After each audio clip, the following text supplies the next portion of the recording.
ګرانو کتونکو یو وارې بیا ډي پي او 400 مسعود احمد بنګش په پروموشن باندې به خبرې ترې کوو.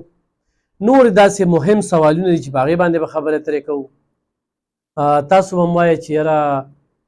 آیروس ستا ویلاګ چې راځي نو هغه په پولیسو باندې راځي یا په ډي پي او 400 باندې راځي.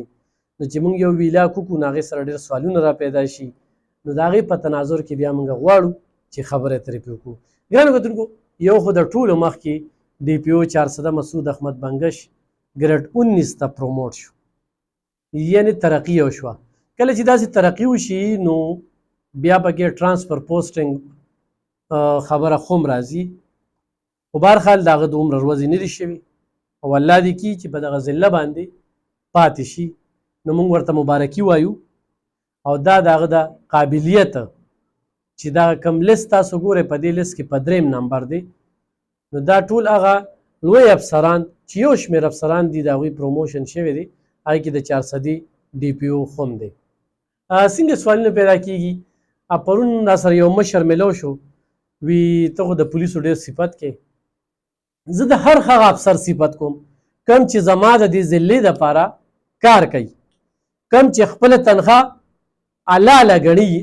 او حلالوي یې، او کوم چې د قوم تحفظ یقیني کوي، د قوم مسلو ته په ترجیح بنیادونو باندې توجه ورکوي. خو د هغه خبره ورسره دا وه چې ډېرو خلکو سره ایس ایچ اوګانو زیاتي کړي دي، ډي اس پیانو ورسره زیاتي کړي دي، تانیدارانو ورسره زیاتي کړي دي. نو هغه ته ما جواب و چې زه دې وخت کې صرف د ډي پي او 400 چې هماغه پولیس دي خپل کار څومره په ایماندارۍ سره کوي، چاپې هم وخي، کسان هم ګرفتاروي، هغه جرمونو کې څه حده پورې کمې چې کم دی هغه په نظر راځي. نو زه صرف د ډي پي او صفت کوم، زه د ایس ایچ او یا د ډي اس پي صفت نه کوم. مخکې ولې نه کول دا کار؟ دا کرسۍ خو دوی سره وکړه، همدغه تنخوا یې همدغه مراعات همدغه عزت ولې نه کوو؟ نو په دغې لحاظ سره زه دغه خبره کومه چې مسعود احمد بنګش صاحب کله نه 400 ته راغلی دی، نو هغه یو خبره کوي چې سم کوي نو الله کوي او الله به زمانه تپوس کوي. نو چې کله په ذهن کې دماغو کې دا خبر راشي چې بره یو رب دی او چا چې موږ پیدا کړي وو هغه زموږ نه تپوس کوي، یو افسر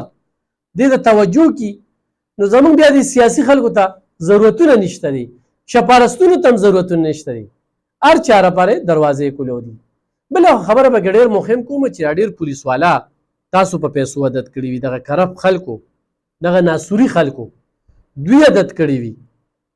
نو هغوی هغې له رشوت ورکوي او ورته وایي چې دا کار به م کومه. نو قبل از وخت بل افسر نشم ویلی، خو د دې افسر په وخت کې خو تاسو چې هله رشوت ورکوئ نو نه ایس ایچ او څه کولی شي او نه ډي اس پي څه کولی شي او نه بل افسر څه کولی شي. نو لحاظه چې هله پیسې مه ورکوئ، خو در باندې شکایت وشو نو هغه ایس ایچ او هم پکې کور ته ځي او په تا باندې هم پرچه ورکوي.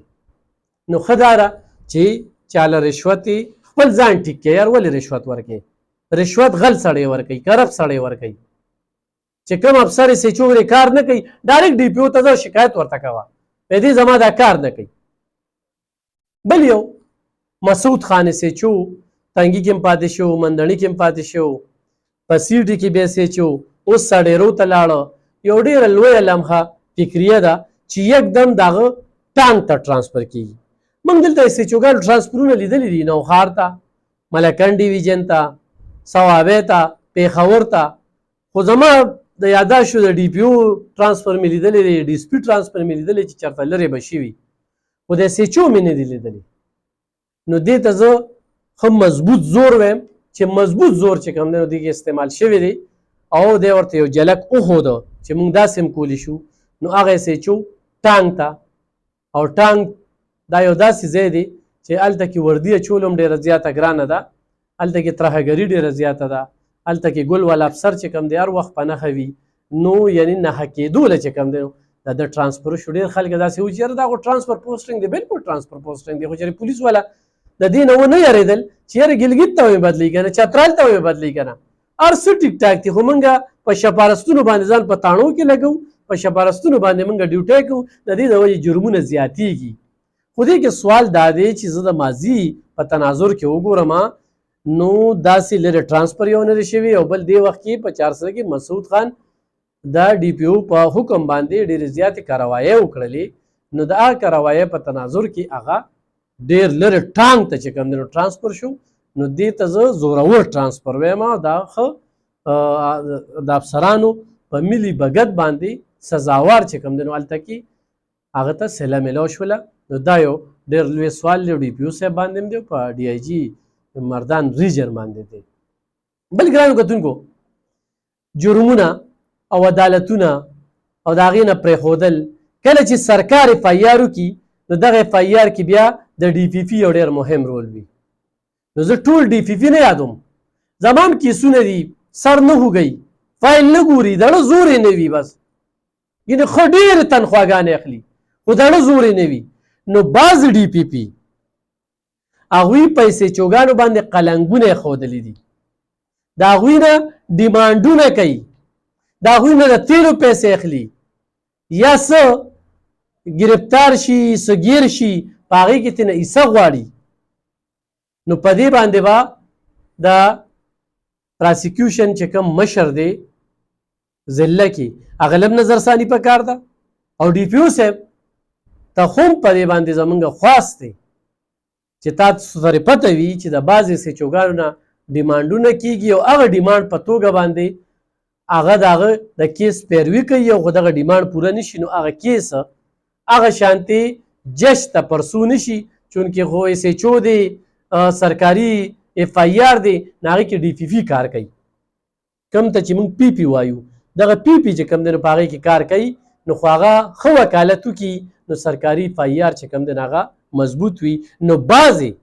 پی پی چې کوم دی هغه ډیمانډونه کوي ټول هرګز نه یادوم نو دا یو خبره ده خو زړه نه چي زما خپله چې کوم دی نو یو څلور اف آی آره شوي دي څلور اف آی آره نو ما جج صاحب ته وویل چې یاره پی پی به بس کوي که نه خو ما د پته ولګېده چې هغوی ړو نه چوی زه بیا خبر هم نه شوم چې هغه اف آی آر څه چلو شو هغه کیس څنګه پرسو شو نو دا یو خبره د خبرې هم دی نه دې د وجې چې کوم دی نو خلک بیا پرایوټ وکیل نیسي چې هغه له ته پیسې ورکړي نو هغه کیس سره اړچوي چونکې دغه پی پی چې کوم دی نو دله سرکار تنخوا ورکوي خو د بده مرغه په ایمانداري کم ځای کې ده پاره اداره کې پاره طبقه کې خو هغه صحافت دی خو هغه د ډي سي دا محکمه ده خو هغه پبلیک هیلث دی خو هغه ایجوکیشن دی خو هغه هیلث دی خو هغه ایریګیشن دی خو هغه سین ډبلیو ده نو هره محکمه کې خو ایمانداري شروع شوله الله ګواه دی چې هر څه نظام ټیک کیدی شي ښه ډېرې تنخواګانې دي حکومت پاکستان د خزانې نه او زموږ د ټیکسونو په نه زموږ په سر باندې دا سرکاري خلک تنخواګانې اخلي خو ایمانداري ډېره کمه ده هر سهار په دې نظر کې وي چې نن به زه څونه پیداګیر کومه او مازدیګر یې ځان ته یو ټارګېټ ایښودلی وي او داسې به په تاڼو کې هم دغه په روزنامچه کې به 15,000 او 20,000 دا به د ماښامه پورې راټولېدي او بیا به دا دوی چې کوم دی نو خپلو کې دا منشي طبقه او دغه کې دا به دوی هغه خپلو کې ایسه کولې هم هغه پولیس دي کار روان دی ښه تیز روان دی دغه وجه هم کیدی شي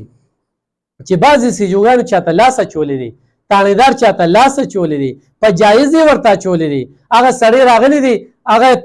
تانیدار یا سیچو یې بېعزته کړی دی او بیا پې ډي پي او له تللی شکایت یې پې کړی دی نو ډي پي او د هغه متاثره یعنې د خپل ماتحت یې نه دی اورېدلی او زما یې اورېدلی دي هغه یې یا ټرانسفر کړی دی یا ورله بېعزتي کړې ده د هغه زړه مات شوي دی هغه بیا خپل کار په ایماندارۍ سره نه کېږي نو خپل افسر له د هرې محکمې په کار دي چې په خپل ماتحت باندې په جایز کې ودرېږي په ناجیزه کې د سره ملګرتیا ونه کړي نو دا ډي پي او صاحب په خپل پولیس دغه باندې ودرېږي او چې ناجیزه کوي نو هغه لیږي اته کسې چې کوم دی نو برخاست کړل خو سوال دلته هم را پیدا شوی دی هغه د ایس ایچ او مسعود خان دی چې ټانک ته څنګه ټرانسفر شو دا یو ډېر لوی سوال دی د دې د جواب په تکل کې کله هم چې جواب میلاو شو